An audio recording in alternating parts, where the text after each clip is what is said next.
नमस्कार मंडळी, तुमचं स्वागत आहे जिंदगी झंड पार्ट 2 मध्ये. बच्चूनं ना काल चाय पळून घेतला होता म्हणून त्याला एवढी चिडचिड होत होती, खूप रडत होता. म्हणून अर्धे कामं मी त्याला अंगावर घेऊनच केली. 11 वाजलेत आणि त्यानं आता झोपलाय आणि सीडला पण यायला उशीर झाला होता म्हणून अजून स्वयंपाक बनवला नाही.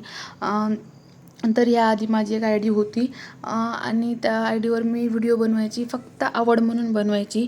आणि त्या आय डीला काय झालं होतं काय माहीत, फॉलोअर्स वाढायचे पण दिसायचेच नाही. मग मी ही आय डी ओपन केली आणि दुसऱ्या-तिसऱ्या दिवशीच माझा व्हिडिओ व्हायरल झाला.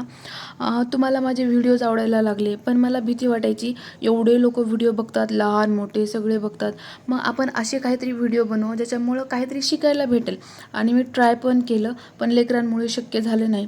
मी गावाकडे गेले होते, 3 महिने आलेत नाही आणि पुण्याला परत आल्यापासून विचार करत आहे मी कुठल्या विषयावर व्हिडिओ बनवू.